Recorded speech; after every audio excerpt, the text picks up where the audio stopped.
శ్రీ గణేశాయ నమః. శారదా గురుభ్యో నమః. ఈటీవీ లైఫ్ ఆధ్యాత్మిక ఛానల్ ప్రేక్షకులకు శుభోదయం శ్రేణుస్తు కార్యక్రమానికి శుభస్వాగతం. కార్యక్రమంలో శుభతిథి అంశంలో భాగంగా నేటి పంచాంగ వివరాలు చూద్దాం. ఆంగ్ల తేదీ 7వ తేదీ 12వ నెల 2024 సంవత్సరం శనివారం. స్వస్తి శ్రీ చాంద్రమాన శ్రీ క్రోధినామ సంవత్సరం దక్షిణాయనం హేమంత ఋతువు మార్గశిర మాసం శుక్లపక్షం షష్ఠీ తిథి ఉదయం 9 గంటల 25 నిమిషాల వరకు, తదుపరి సప్తమి. ధనిష్ఠా నక్షత్రం మధ్యాహ్నం 3 గంటల 50 నిమిషాల వరకు, తదుపరి శతభిష నక్షత్రం. వ్యాఘాత యోగం ఉదయం 8 గంటల 36 నిమిషాల వరకు, తదుపరి హర్షణ యోగం. దైతుల కరణం ఉదయం 9 గంటల 25 నిమిషాల వరకు, తదుపరి గరజీకరణం. వర్జ్యం రాత్రి 10 గంటల 40 నిమిషాల నుండి 12 గంటల 12 నిమిషాల వరకు. దుర్ముహూర్తం ఉదయం 6 గంటల 27 నిమిషాల నుండి 7 గంటల 56 నిమిషాల వరకు. అమృత ఘడియలు శేష అమృత ఘడియలు ఉదయం 7 గంటల 19 నిమిషాల వరకు. నేటి రాహుకాలం ఉదయం 9 గంటల నుండి 10:30 గంటల వరకు. యమగండం మధ్యాహ్నం 1 గంట 30 నిమిషాల నుండి 3 గంటల వరకు. ఇక ఈనాటి విశేషం మార్గశిర శుద్ధ షష్ఠి. ఈనాడు దీన్ని కొన్ని ప్రాంతాల్లో సుబ్బరాయుడు షష్ఠి అని పిలుస్తారు. దీన్ని స్కంద షష్ఠి, సుబ్రహ్మణ్య షష్ఠిగా కూడా పిలుస్తారు. పరమేశ్వరుడి యొక్క కుమారుడైనటువంటి 6 ముఖాలు కలిగినటువంటి షడాననుడు జన్మించినటువంటి తిథి ఈనాడు మార్గశిర శుద్ధ షష్ఠి. పూర్వం తారకుడు అనేటటువంటి రాక్షసుడు ఆయన పరమేశ్వరుడి కోసం ఘోరమైనటువంటి తపస్సు చేసేట. ఆ తారకుడు తపస్సు చేసినటువంటి సమయంలో పరమేశ్వరుడు ఒక్కడిగా ఉన్నాడు. సతీదేవి ఆవిడ దేహత్యాగం చేసింది. అటువంటి సమయంలో పరమేశ్వరుడి కోసం ఆయన తపస్సు చేస్తే పరమేశ్వరుడు ప్రత్యక్షమై ఏ వరం కావాలి అని అడిగితే చిరంజీవత్వాన్ని అడిగాట. పరమేశ్వరుడు ఇది నా పరిధిలో కాదు, ఇంకేదైనా వరాన్ని ఇస్తాను అడగమంటే ఆయన చెప్పాట, నీకు జన్మించినటువంటి కుమారుడు. అంటే అతని ఉద్దేశం ఏమిటంటే పరమేశ్వరుడికి భార్య లేదు కాబట్టి భార్యాభర్తలు లేకుండా బిడ్డలు కలగడం అసాధ్యం కనుక ఆ కోరిక కోరాడు. నీకు జన్మించినటువంటి కుమారుడితో నేను మరణాన్ని పొందేటట్టుగా వరం ఇవ్వమన్నట్టు. ఎందుకంటే ఆయన ఆశుతోషుడు భోళాశంకరుడు, ఆయన్ని ప్రార్థిస్తే చాలు ప్రసన్నుడవుతాడు. కాబట్టి అటువంటి ఆయనకు జన్మించినటువంటి కుమారుడు జన్మించిన ఇతన్నేమీ చేయలేడు అనేటటువంటి భావనతో ఆ వరం అడిగాడు. అయితే పరమేశ్వరుడు మెచ్చి ఆ వరాన్ని అనుగ్రహించాడు. ఇంకొక వరాన్ని కూడా ఆయన అడిగాడు. రెండవది ఏమిటి అంటే, స్వామి నీ ఆత్మలింగాన్ని నాకు ఇవ్వు, ఆత్మలింగాన్ని నేను మెడలో ధరిస్తాను, ఈ లింగం నా మెడలో ఉన్నంతకాలం నన్ను ఎవ్వరూ కూడా భేదించలేరు, అటువంటి వరాన్ని ఇవ్వమని అడుగుతాడు. పరమేశ్వరుడు తథాస్తు అని ఆత్మలింగాన్ని ప్రసాదిస్తాడు. ఆ తారకుడు వరగర్వం చేత ఇంద్రాది దేవతలందరినీ కూడా ఇబ్బంది పెడుతూ ఉన్నటువంటి సమయంలో దేవతలందరూ కూడా వెళ్ళి పరమేశ్వరుడి దగ్గరికి వెళ్ళి వేడుకుంటారు. స్వామి నీకు కలిగినటువంటి సంతానం వల్ల తారకుడు సంహరించబడతాడు కదా, నీవు బ్రహ్మచారిగా ఉన్న వివాహం చేసుకో, నీకోసం హిమవంతుడి యొక్క కుమార్తె అయినటువంటి పర్వతరాజ పుత్రిక పార్వతీదేవి తపస్సు చేస్తూ ఉంది, ఆవిడ వివాహం చేసుకోమని చెప్పి దేవతలందరూ కూడా ప్రార్థిస్తే మొదట పరమేశ్వరుడు తిరస్కరించినప్పటికీ కూడా రతి మన్మధులు వెళ్ళి మన్మధుడు బాణాలు వేస్తే ఆవేశం చేత మన్మధుడిని ఆయన దహించి వేసినప్పటికీ కూడా మన్మథ బాణ ప్రభావం చేత ఆయనలో కామప్రచోదనం కలిగి ఆయన వివాహానికి అంగీకరిస్తే శివపార్వతుల వివాహం జరిగిన తరువాత పార్వతీ పరమేశ్వరుడు ఇద్దరు కూడా ఏకాంతంలో అనుగమించేటటువంటి సమయంలో పరమేశ్వరుడి యొక్క రేతస్సు ఊర్ధ్వనేత్రానికి చేరినటువంటి సమయంలో ఇంద్రాది దేవతలందరూ అనుకున్నారట, ఈ రేతస్సు పార్వతీదేవిలోకి ప్రవేశిస్తే వాళ్ళిద్దరికీ పుట్టినటువంటి పిల్లవాడు అవుతాడు. కానీ తారకుడు అడిగినటువంటి వరం ఏమిటి, స్వామి నీకు కలిగినటువంటి కుమారుడు అన్నాడు కదా, అంటే పరమేశ్వరుడికి పుట్టినటువంటి పిల్లవాడు అని అందులో భావన కదా, కాబట్టి ఆ రేతఃపతనం జరగకూడదు అని ఇంద్రాది దేవతలు వెళ్ళి ఆయన ఏకాంతాన్ని భంగం కల్పించారట. అటువంటి సమయంలో రేతస్సుని ఊర్ధ్వనేత్రంలో ధరించినటువంటి నిటలాక్షుడు బయటకు వచ్చి అగ్నిహోత్రుడు ఒక పావురం రూపంలో ఉంటే ఆయన మీదకు ఆయన రేతస్సుని ప్రవేశపెట్టాట. ఆ అగ్నిహోత్రుడు ఆ పరమేశ్వరుడి యొక్క ఆ రేతస్సు యొక్క చైతన్యాన్ని వేడిని భరించలేక వెంటనే ఏం చేశాడంటే గంగలోకి వెళ్ళి రెక్కలు విదిలించాడట. ఆ గంగలో ఆ రేతస్సుని వదిలిపెట్టిన తర్వాత అక్కడ నుండి కృత్తిక కాంతలు అర్ఘ్యమిస్తూ ఉన్నటువంటి సమయంలో వారి దగ్గర నుండి వారిని తాకి ఒక శరవణం అంటే రెల్లు పొదలోకి వెళ్ళి ప్రవేశించిందిట. అప్పుడు 6 ముఖాలు కలిగినటువంటి ఒక పిల్లవాడు జన్మించాడు. శరవణంలో జన్మించినటువంటి వాడు కాబట్టి శరవణభవుడు అన్నారు. అగ్ని తేజస్సు చేత జన్మించాడు కాబట్టి అగ్నిగర్భుడు అని అన్నారు. అట్లాగే శివపుత్రుడు అని పిలిచారు. కృతిక కాంతలు పాలిచ్చి పెంచడం వల్ల కార్తికేయుడు అయ్యాడు. గాంగేయుడు అంటే గంగలో జన్మించినటువంటి వాడు కూడా కాబట్టి గాంగేయుడు అయ్యాడు. ఆ పిల్లవాడు అక్కడ ఉన్నటువంటి విషయం ఎవరికి తెలియలేదు కాబట్టి గుహ్యముగా రహస్యంగా ఉన్నవాడు కాబట్టి ఆయన గుహుడయ్యాడు. ఈ విధంగా సుబ్రహ్మణ్య స్వామి జన్మించి తర్వాత ఇంద్రాది దేవతలందరి సహకారంతో శక్తి ఆయుధాన్ని ధరించి తారకాసురుడి మెడలో ఉన్నటువంటి ఆత్మలింగాన్ని ఆయన తీసివేసి భేదించి ఆ తారకాసురుడిని సంహరించి దేవతలందరికీ కూడా ఆ తారకుడి బాధ నుండి విముక్తిని కల్పించాడు సుబ్రహ్మణ్య స్వామి. ఆయన జన్మ రహస్యమిది. రామాయణంలో సాక్షాత్తు విశ్వామిత్రుడు రామలక్ష్మణులకు ఈ స్కంద జననాన్ని చక్కగా తెలియజేస్తాడు. ఈ స్కందోత్పత్తి కథని విన్నటువంటి వాళ్ళకు కూడా సుబ్రహ్మణ్యానుగ్రహం పరిపూర్ణంగా కలుగుతుంది అని శాస్త్రవచనం కనుక ఈనాడు సుబ్రహ్మణ్య ఆరాధన, సుబ్రహ్మణ్య దర్శనం, సుబ్రహ్మణ్య కళ్యాణం కూడా నేడు విశేషంగా జరుగుతుంది. వల్లీశ దేవసేనేశ భక్తపాలన తత్పర దరహాసముఖాంబోజ సుబ్రహ్మణ్య నమోస్తుతే అని శంకరుల వారు సుబ్రహ్మణ్యుడిని ధ్యానిస్తారు. అటువంటి వల్లీ దేవసేన సమేత సుబ్రహ్మణ్యుడి యొక్క దివ్యానుగ్రహం మన ప్రేక్షకులందరికీ పరిపూర్ణంగా లభించాలని సుబ్రహ్మణ్య నామస్మరణ పురస్సరంగా స్వస్తి.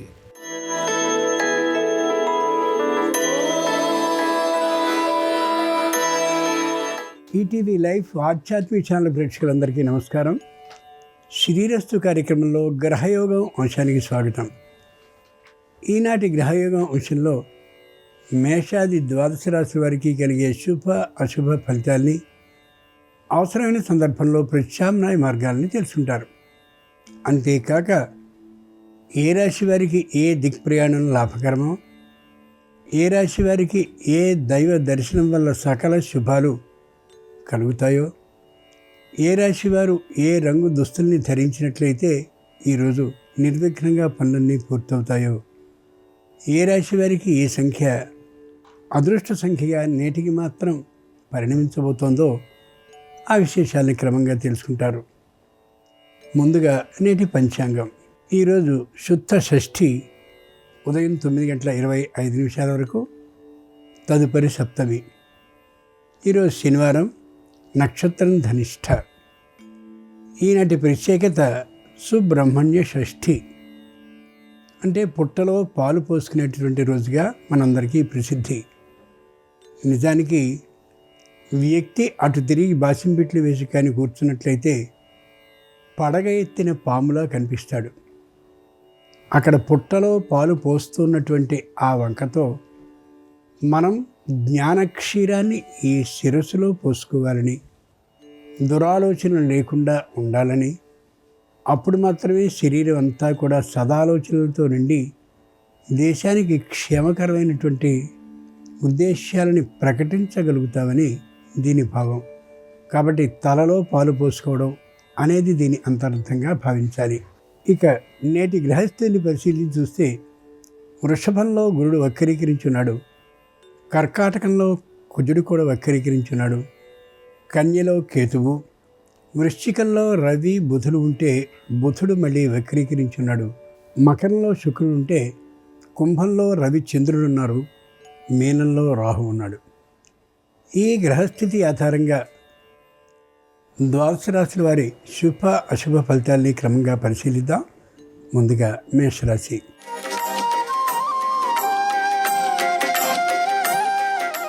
ఈరోజు మేషరాశి వారి ఫలితాలని పరిశీలించి చూస్తే ఉద్యోగంలో అభివృద్ధికరమైనటువంటి, అంటే వేతన పరంగా కానీ హోదా పరంగా కానీ అభివృద్ధికరమైనటువంటి ఆలోచనలు పై అధికారులకు వచ్చే అవకాశం స్పష్టంగా ఉంది. మానసికమైనటువంటి ప్రశాంతత వీరికి సొంతం అవుతుంది. బంధుమిత్రుల రాకపోవడంతో ఇల్లంతా కూడా సందడిగా ఉంటుంది. వివాహాది శుభకార్యాలు నిశ్చయమైనటువంటి విధానం గోచరిస్తూ ఉంటుంది. రాబోయేటటువంటి ఆ ఖర్చు ఏ విధంగా సరైనటువంటి పద్ధతిలో చేయాలా, అంతేకాక ఎవరెవరిని పిలవాలి వంటి ఆ సమాచారం గురించిన ఆలోచనలతో ఇల్లంతా కళకళలాడుతూ కనిపిస్తుంది. సుబ్రహ్మణ్య షష్ఠి సందర్భంగా మేషరాశి వారు సుబ్రహ్మణ్యేశ్వర స్వామి వారికి గంధజలంతో అభిషేకాన్ని చేసినట్లయితే వ్యాపారం అనుకూలంగా ఉంటుంది. తూర్పు దిక్కు ప్రయాణం అనుకూలం. కలిసి వచ్చే రంగు తెలుపు. అదృష్ట సంఖ్య 2.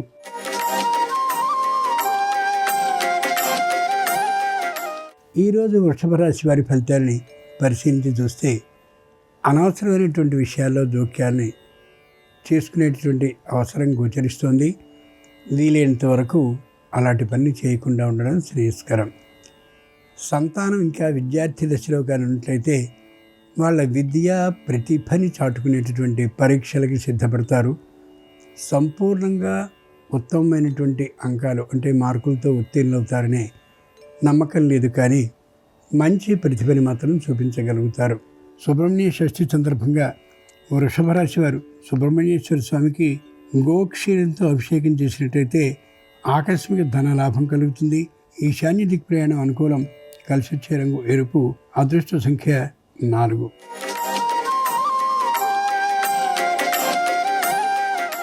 ఈరోజు మిథున రాశి వారి ఫలితాలని పరిశీలన చూస్తే ప్రతి క్షణం ఆందోళనతో నిండి ఉంటుంది మనసు.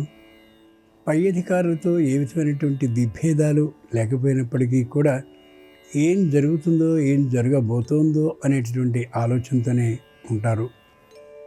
ఇంట్లో ఉండే కుటుంబ సభ్యుల మధ్య కూడా అనుకూలత తక్కువగా ఉంటూ ఉండేటటువంటి కారణంగా మానసికంగా కొద్ది వ్యగ్రతతో ఉండే అవకాశం గోచరిస్తుంది. దూర ప్రయాణాలని అంటే మరో దేశానికి వెళ్ళవలసినటువంటి అవసరం అనిపిస్తుంది.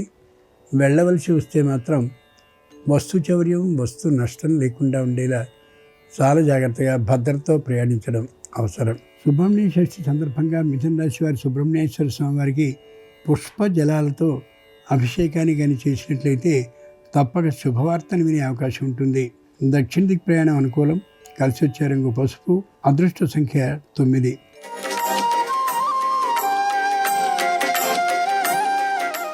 ఈరోజు కర్కాటక రాశి వారి ఫలితాలని పరిశీలించి చూస్తే మానసికమైనటువంటి చింత హెచ్చుగా కనిపిస్తూ ఉంటుంది.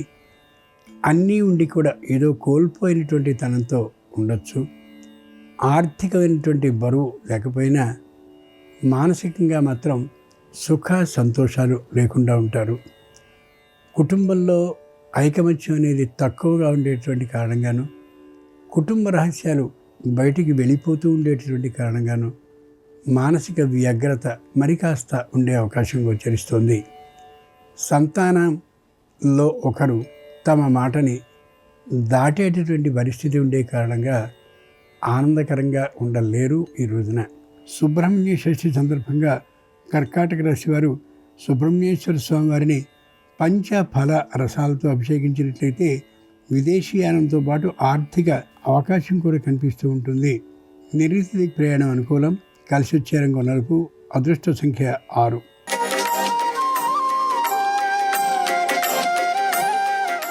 ఈరోజు సింహరాశి వారి ఫలితాన్ని పరిశీలించి చూస్తే అనుక్షణం జాగ్రత్తతో ఉండవలసినటువంటి రోజు. రుణాన్ని ఎవరైతే ఇచ్చున్నారో ఆ రుణదాతలైనటువంటి వారి ఒత్తిడి ఎక్కువగా ఉండే రోజుగా లెక్కించుకోవచ్చు.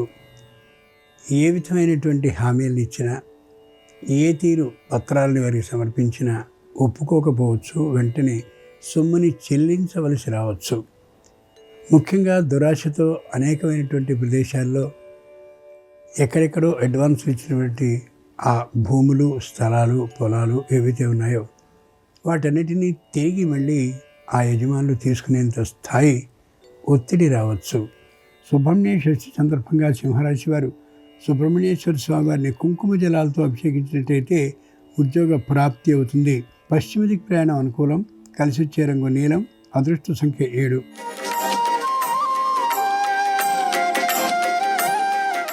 ఈరోజు కన్యారాశి వారి ఫలితాలని పరిశీలించి చూస్తే మానసికంగా దృఢంగా ఉంటారు. శారీరకంగా కూడా ఒత్తిడి ఏమాత్రమూ లేకుండా ఉంటారు. ఉద్యోగస్తులైనటువంటి వాళ్ళు పై అధికారుల మాటని తప్పకుండా పూర్తి చేస్తూ ఉంటారు. అయినప్పటికీ కూడా పై ఉన్నటువంటి అధికారులకి సంతృప్తి అనేది వీరి విషయంలో ఉండకపోవచ్చు. దూర ప్రయాణాలు తప్పనిసరిగా ఉద్యోగపరమైనటువంటి కర్తవ్యంలో భాగంగా చేయవలసి రావచ్చు. కొద్ది ఖర్చు అయినప్పటికీ కూడా ఒంటరిగా కాకుండా మరొకరిని తోడు చేసుకుని ప్రయాణించడం శ్రేయస్కరం. ఈ రోజుకి సుబ్రహ్మణ్య షష్ఠి సందర్భంగా కన్యారాశి వారు సుబ్రహ్మణ్యేశ్వర స్వామి వారిని పసుపు జలాలతో అభిషేకించినట్లయితే ఉద్యోగ భద్రత సిద్ధిస్తుంది. వాయువ్యదిక్ ప్రయాణం అనుకూలం. కలిసి వచ్చే రంగు ఆకుపచ్చన. అదృష్ట సంఖ్య 8.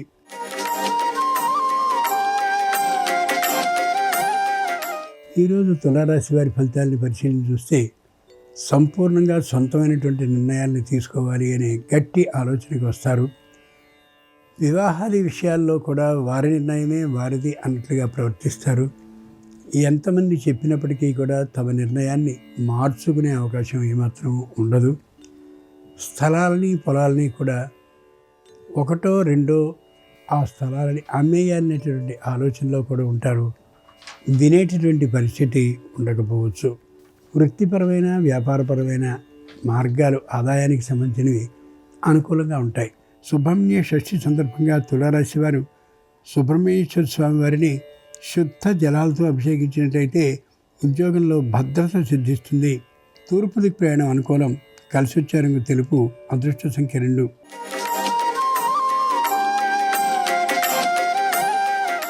ఈరోజు వృశ్చిక రాశి వారి ఫలితాలని పరిశీలన చూస్తే గట్టి పట్టుదలతో ఉంటారు. అయితే గట్టిగా చేయదలిచినటువంటి పని మెత్తగా వారు ఆ కార్యాన్ని నిర్వహిస్తారు. దాంతో ఎవరికి అంటే దాని గురించినటువంటి విధానం కానీ, ఉనికి కానీ, ఆలోచన కానీ, ఊహ కానీ వచ్చే అవకాశం ఉండకపోవచ్చు. సొంతమైనటువంటి ఆలోచనతో వివాహాన్ని చేసుకునే సందర్భంలో బంధువులు కానీ, మిత్రులు కానీ, తల్లిదండ్రులు కానీ వ్యతిరేక భావాన్ని వ్యక్తీకరిస్తే దానికి ఏమాత్రము అనుకూలమైనటువంటి సమాధానం వారి నుండి రాదు. అలానే ప్రతికూలత జరుగుతుందా అంటే జరగకుండా మాత్రం ఉండదు. సుబ్రహ్మణ్య షష్ఠి సందర్భంగా వృశ్చిక రాశి వారు సుబ్రహ్మణ్యేశ్వర స్వామి వారిని పసుపు కుంకుమ కలిపినటువంటి జలాలతో అభిషేకించినట్లయితే గృహ లాభం అయ్యే అవకాశం ఉంది. ఆగ్నేయ దిక్కు ప్రయాణం అనుకూలం. కలిసి వచ్చే రంగు ఎరుపు. అదృష్ట సంఖ్య 4.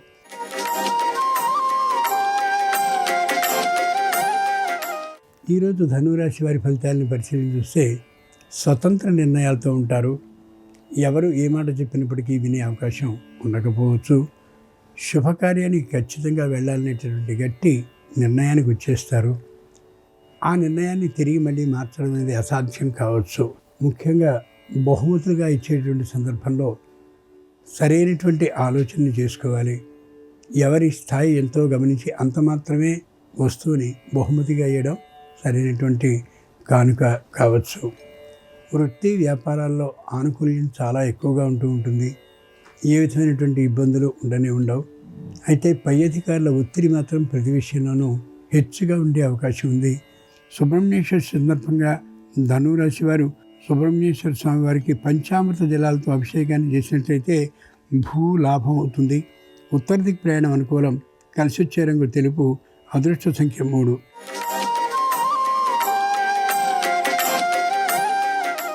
ఈరోజు మకర రాశి వారి ఫలితాలను పరిశీలన చూస్తే అనుకూలంగా ఉంది. తాము అనుకున్నటువంటి మాట మాత్రమే చలామణి అవుతూ ఉంటుంది. ముఖ్యంగా వ్యాపారానికి సంబంధించినటువంటి సర్వరహస్యాలు కూడా తమకి బాగా తెలిసినట్లుగా ఆ సంస్థ యజమాని కూడా తెలియకపోవచ్చున్నంత స్థాయిలో వీరుంటారు. వేరే సంస్థను ప్రారంభించాలని ఆ మధ్య వచ్చినటువంటి ఆలోచన పూర్తిగా తొలగిపోతుంది. ఇప్పుడు కూడా మళ్ళీ ఆ ఆలోచన ఏమాత్రం వచ్చే అవకాశం లేదు. సుబ్రహ్మణ్య షష్ఠి సందర్భంగా మకర రాశి వారు సుబ్రహ్మణ్యేశ్వర స్వామి వారిని పరిమళ జలాలతో అభిషేకించినట్లయితే ఆరోగ్యం కుదుట పడుతుంది. ఏ విధమైనటువంటి అనారోగ్య భయము లేకుండా ఉంటుంది. ఈశాన్య దిక్కు ప్రయాణం అనుకూలం. కలిసి వచ్చే రంగు ఎరుపు. అదృష్ట సంఖ్య 4.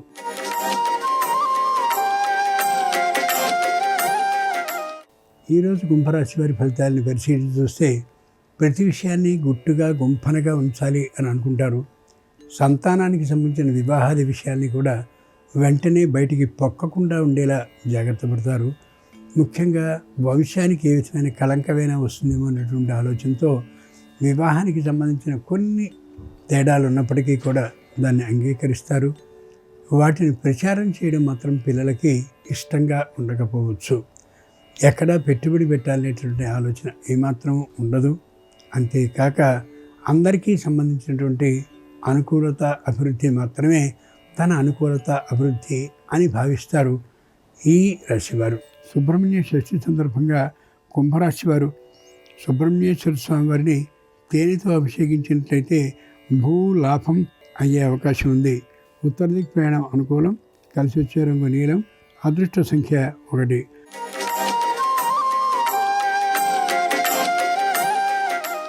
ఈరోజు మీనరాశి వారి ఫలితాలను పరిశీలించి చూస్తే మానసికంగా దృఢంగా ఉంటారు. తప్పనిసరిగా అప్పుని చేయవలసి రావచ్చు.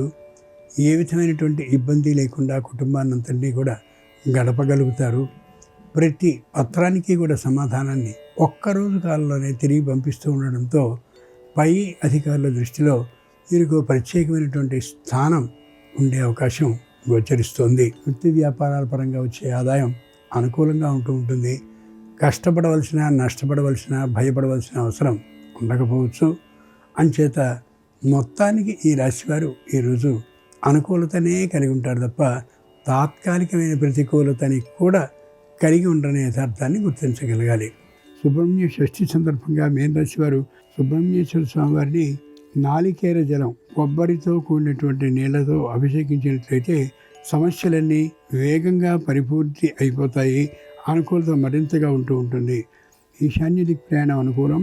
కలిసి వచ్చే రంగు నీలం. అదృష్ట సంఖ్య 3. ఇవి ఈనాడు ద్వాదశ రాశుల వారికి కలిగే శుభ అశుభ ఫలితాలు. ఈరోజు శనివారం అయినటువంటి సందర్భంగాను, సుబ్రహ్మణ్య షష్ఠి అయినటువంటి సందర్భంగాను ఆ సుబ్రహ్మణ్యేశ్వర స్వామి యొక్క సంపూర్ణ అనుగ్రహం సర్వరాశుల వారికి కలగాలని హృదయపూర్వకంగా ప్రార్థిస్తూ స్వస్తి.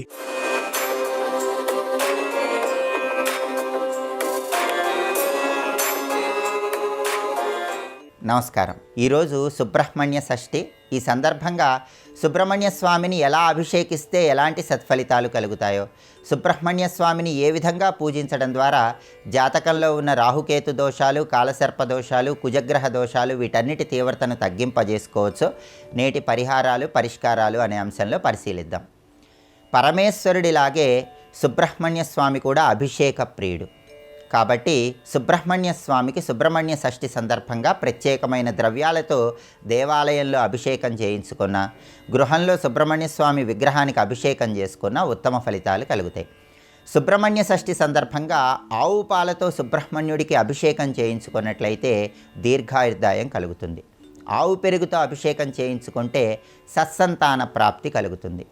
తేనెతో అభిషేకం చేయించుకున్నట్లయితే కళారంగంలో విశేషంగా రాణించవచ్చు, మేధస్సు పెరుగుతుంది, జ్ఞాపక శక్తి పెరుగుతుంది. ఆవు నెయ్యితో అభిషేకం చేయించుకుంటే మోక్ష ప్రాప్తిని సిద్ధింపజేసుకోవచ్చు. చెరకు రసంతో సుబ్రహ్మణ్య స్వామిని అభిషేకించినట్లయితే సకల కష్టాలను తొలగింపజేసుకోవచ్చు. లేత కొబ్బరి బోండా నీళ్లతో సుబ్రహ్మణ్యుడిని అభిషేకించడం ద్వారా సమస్త సౌఖ్యాలు సిద్ధింపజేసుకోవచ్చు. గరిక పోచలు కలిపిన నీటితో అభిషేకించడం ద్వారా పోగొట్టుకున్న ధనకనక వస్తువాహన ప్రాప్తిని సిద్ధింపజేసుకోవచ్చు. నారింజ పండ్ల రసంతో సుబ్రహ్మణ్యుడిని అభిషేకించడం ద్వారా వ్యవసాయ రంగంలో పంటలు బాగా పండుతాయి, వ్యవసాయదారులు విశేషమైన లాభాలను సిద్ధింపజేసుకోవచ్చు. నిమ్మపండు రసంతో అభిషేకించడం ద్వారా అపమృత్యు దోషాలన్నీ తొలగిపోతాయి. అరటిపండు గుజ్జుతో అభిషేకించడం ద్వారా చేతి వరకు వచ్చి జారిపోతున్న పనుల్లో విజయాలు సిద్ధింపజేసుకోవచ్చు. తీవ్రమైన రుణబాధల నుంచి బయటపడటానికి బియ్యం పిండితో సుబ్రహ్మణ్య స్వామికి అభిషేకం దేవాలయంలో చేయించుకోవాలి. కుంకుమ పువ్వు కలిపిన నీటితో అభిషేకం చేస్తే సౌందర్యాన్ని పెంపొందింపజేసుకోవచ్చు. గంధం కలిపిన జలాలతో సుబ్రహ్మణ్యుడిని అభిషేకించడం ద్వారా సమస్త సౌఖ్యాలు, భోగభాగ్యాలను సిద్ధింపజేసుకోవచ్చు. ఇలా సుబ్రహ్మణ్యుడికి ఒక్కొక్క ద్రవ్యంతో అభిషేకం చేస్తే ఒక్కొక్క రకమైన ప్రయోజనం చేకూరుతుంది. సుబ్రహ్మణ్య షష్ఠి సందర్భంగా ప్రధానంగా మీ గృహంలో సుబ్రహ్మణ్యేశ్వర స్వామి 6 ముఖాలతో ఉన్నటువంటి చిత్రపటాన్ని కానీ, లేదా అభయహస్తం కలిగి ఉండి వేలనేటటువంటి ఆయుధాన్ని ధరించి ఉన్న చిత్రపటాన్ని కానీ పూజా మందిరంలో ఏర్పాటు చేసుకొని గంధం బొట్లు, కుంకుమ బొట్లు అలంకరించి సుబ్రహ్మణ్య స్వామి 6 ముఖాలకు సంకేతంగా ప్రమిదలో నువ్వుల నూనె లేదా ఆవు నెయ్యి పోసి 6 ఒత్తుల దీపాన్ని వెలిగించాలి. సుబ్రహ్మణ్యేశ్వర స్వామి చిత్రపటం పాదాల చెంత మీ జాతక చక్రాన్ని ఉంచి సుబ్రహ్మణ్యుడికి ప్రీతిపాత్రమైన ఎర్ర మందార పూలతో సుబ్రహ్మణ్య స్వామి చిత్రపటానికి పూజ చేయాలి. ఎర్ర మందార పూలు అందుబాటులో లేకపోతే ఎర్ర గులాబీ పూలతో పూజ చేయాలి. పూజ చేసే సమయంలో ఓం సాం శరవణ భవ అనే మంత్రాన్ని 108 లేదా 54 లేదా 21 సార్లు చదువుకోవాలి. కర్పూర హారతి ఇచ్చి వడపప్పు, పానకము, కందిపప్పుతో చేసిన పదార్థాలు నివేదించాలి. అలా వీలు కాని పక్షంలో దానిమ్మ పండు గింజలు నైవేద్యంగా సమర్పించాలి. ఇలా గృహంలో సుబ్రహ్మణ్యేశ్వర స్వామి చిత్రపటం దగ్గర జాతక చక్రం ఉంచి సుబ్రహ్మణ్యుని పూజించినట్లయితే జాతకంలో ఉన్నటువంటి రాహుకేతు దోషాలు, కాలసర్ప దోషాలు, కుజగ్రహ దోషాలు వీటన్నిటి తీవ్రతను తగ్గింపజేసుకుని సుబ్రహ్మణ్యుడి అనుగ్రహానికి ప్రతి ఒక్కరూ సులభంగా పాత్రలు కావచ్చు. ఇలా సుబ్రహ్మణ్య షష్ఠి సందర్భంగా గృహంలో సుబ్రహ్మణ్యుని పూజించుకోవటం, దేవాలయంలో ప్రత్యేకమైన ద్రవ్యాలతో అభిషేకం చేయించుకోవటం ద్వారా సుబ్రహ్మణ్యుడి అనుగ్రహానికి పాత్రులై సమస్త శుభాలను సిద్ధింపజేసుకోవచ్చు. రేపు ఆదివారం సప్తమి తిథితో కలిసి వచ్చింది. దీన్ని భానుసప్తమి అంటారు. భానుసప్తమి సందర్భంగా సూర్యుడికి సంబంధించిన ఎలాంటి పరిహారాలు పాటిస్తే విశేషమైన శుభ ఫలితాలు కలుగుతాయో రేపటి పరిహారాలు, పరిష్కారాలు అనే అంశంలో పరిశీలిద్దాం. నమస్కారం. ఈ కార్యక్రమాన్ని తిరిగి చూడాలనుకుంటే www.youtube.com/@ETV Life Spiritual లో చూడవచ్చు.